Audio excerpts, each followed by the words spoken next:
Saku Näidissovhoosi motoklubis.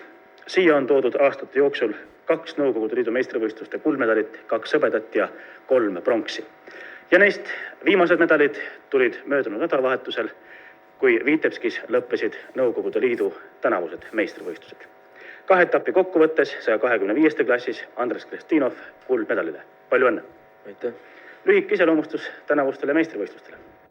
Konkurents oli päris tihe 125. klassis. Osavõtjad oli kõige rohkem sealt, 34 osavõtjad oli. Pärast esimest etappi oli 35 punkti ja see oli väga palju juba. Nüüd võis teise etappi juba päris rahulikult ja taktikalise plaaniga sõita. Ja teisel etapil läksin, oli juba julgem tunne.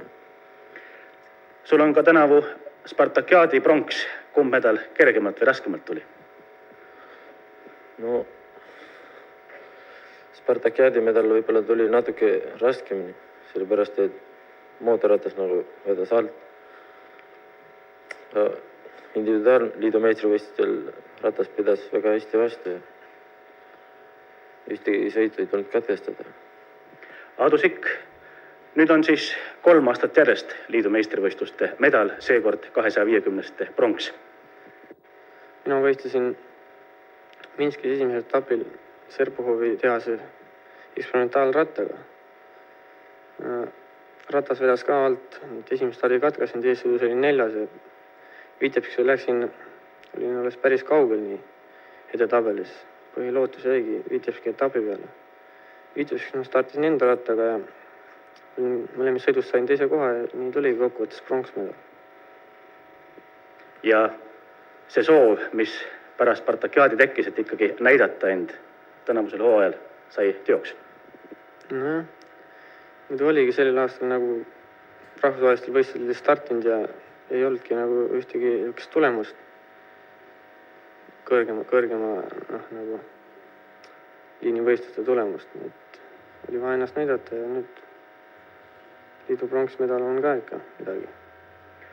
Eesti NSV treener Rudolf Krestinov, eks need tänavused poiste medalivõidud on paljuski ka selle taga, et Spartakiaadi aasta andis kõva põhja.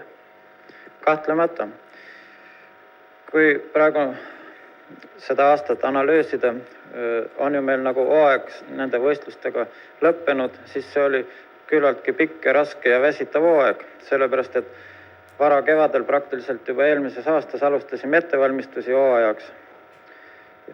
Põhjalikud ettevalmistused Spartakiaadideks, 2 põhjalikku treeninglaagert Saadjärvel ja Valgas, siis treeninglaager veel Kišinjovis vahetult enne Spartakiaadi, siis esinemine Kišinjovis.